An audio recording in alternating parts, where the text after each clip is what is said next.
All right, so I want to cover a topic in regards to hypertension, exercise, and the cardiovascular system. So essentially, high blood pressure and exercise and their responses on the heart and its system. So with hypertension, high blood pressure, we see that there's some negative association there to cardiovascular disease, potential mortality, et cetera, that we're all well aware of. But I wanted to discuss what they're actually seeing with hypertension as it relates to the heart and the arteries. So when they measure effects of hypertension on the heart, what they tend to focus on in the heart is the left ventricle. So there's four cavities in the heart, and this left ventricle is one of those cavities that gets focused on.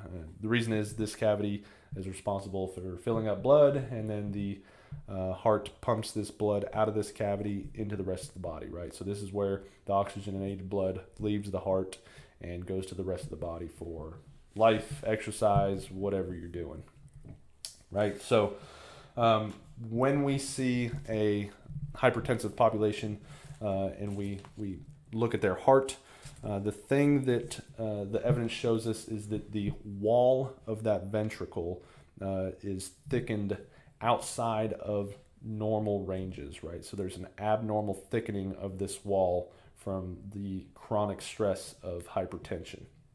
And associated with this thickness, this abnormal thickness in the left ventricle's wall is a reduction in the actual cardiac cells of the muscle tissue in the heart, and also an increase in this fibrous tissue. So what's going on is the cavities kind of getting a little smaller with the thickening of that heart, but it's also getting stiffer with this increase in fibrous tissue. So with the chronic stress of high blood pressure, high hypertension on the heart's specifically left ventricle is getting a little bit stiffer. So its ability to pump out blood is obviously being hindered, and long-term effects without controlling high blood pressure can lead to the cardiovascular diseases, right? Cardiac failure, heart failure, lots of other morbidities and mortalities there, right? So exercise also has a role on cardiac hypertrophy, right? So heart growth. Hypertension has a cardiac hypertrophy response.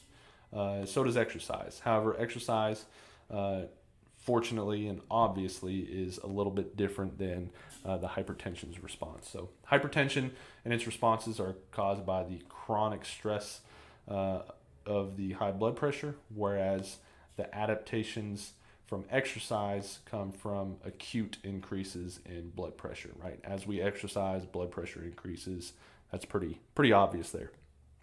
So what's happening with exercise-induced cardiac hypertrophy is we are seeing in some that have a very high level of aerobic capacity, a lot of endurance training in them, that the left ventricle wall is also thickening. However, the cavity inside that ventricle is also increasing. So the primary difference here is that there's a proportional growth in the cavity of the left ventricle as well as the thickening of the wall.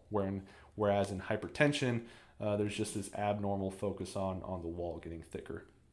Another point to focus on is that the cardiac cells from exercise-induced hypertrophy are actually increasing rather than decreasing. And lastly, that fibrous tissue, that stiffening effect on the heart, is not being seen in exercise-induced cardiac hypertrophy. There isn't a fibrous increase in tissue there, a fibrous tissue increase, if you will. So those are the major differences between hypertension's stress on the heart versus exercise's stress on the heart. Obviously, we know that exercise is beneficial to reducing high blood pressure and increasing heart health. And what's happening there is more of the sympathetic nervous system getting downregulated, heart rate decreasing, blood pressure as a whole decreasing just from improved fitness from exercise. So obviously there's an acute spike in blood pressure from exercise with any stress, but it's a positive adaptation created on the body, and the body's response is to reduce heart rate, reduce blood pressure, and thus not have these negative effects on the heart.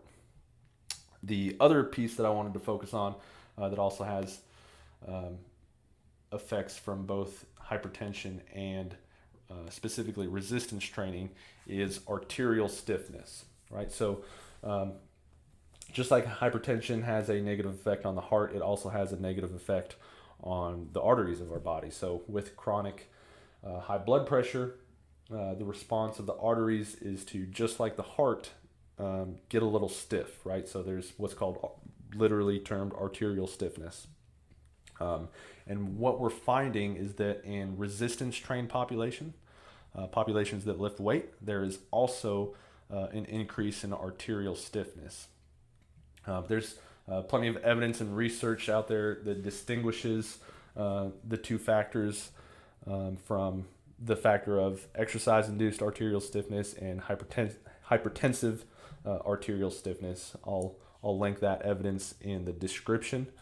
But essentially, what one of the studies showed was that the resistance trained population that had arterial stiffness compared to control, they were able to do a cold water reflex test. So what this test was doing was essentially measuring the response of the arteries, their reflexive properties, if you will, and seeing if there was any diminishing effects from the exercise-induced arterial stiffness. And what they found after performing this cold water reflex test was that the arterial stiffness in the resistance trained population, the population that lifted weights, there was in fact no hindrance of the arteries' performance, right? Even though the arteries were stiffened, if you will, their properties, their abilities to reflex and be elastic as they need to be were not hindered. So that was the critical point to the evidence and testing that they did, was that there was a stiffness similar to what we see in the hypertensive population. However, the function of the artery was not hindered or diminished like we see in the hypertensive population.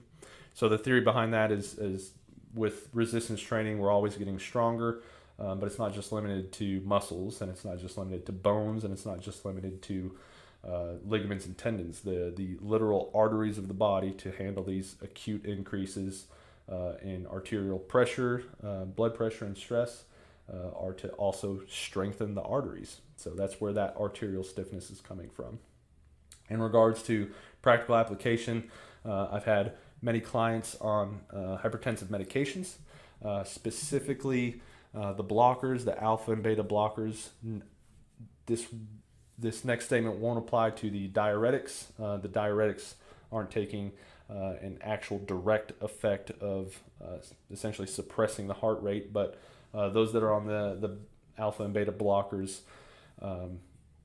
it works by keeping the heart rate suppressed when under stress. So with some clients I've seen, and it's not with all, it's something that you need to pay attention though, if in fact you are on hypertensive medication, that when it's more aggressive bouts of exercise, so heavy resistance training, things that are vigorous activity, not necessarily moderate activity, but vigorous activity that requires a max effort spike in the heart rate, lifting weights, sprinting, short bouts of exercise.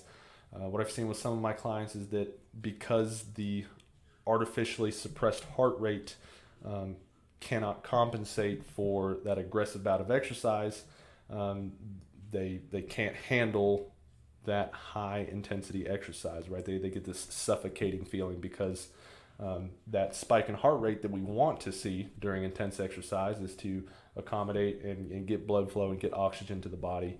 When the body cannot respond to an aggressive bout of exercise because it's being artificially suppressed, there can be a feeling of suffocation is what one client described to me, lightheadedness, things like that. So not to scare you, but just understand that if you're on those alpha beta blockers, it's all going to be individualistic.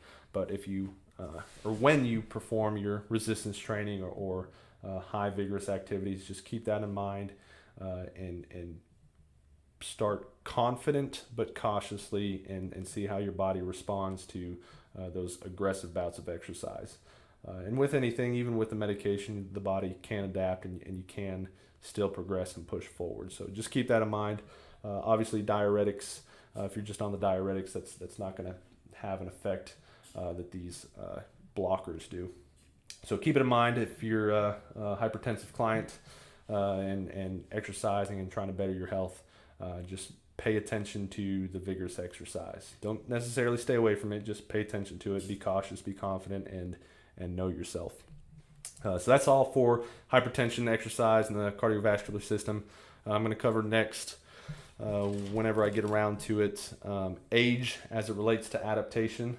Again, this is evidence-based stuff that's out there. I have plenty of experience to also support and go along with this evidence-based approach. But we're going to see how age just isn't really a factor to adaptation, right? Pulling the age card and saying, I'm too old for this now, literally evidence-based is just not true, and a card that you need to stop pulling if you're pulling it. So don't worry about your age. Your age isn't holding you back from improving your health and creating adaptations. So we'll talk about more of that in the next little talk, but for now, that's all I got on hypertension and exercise. So appreciate you listening in, and the next one we'll get to cover age as it relates to adaptation.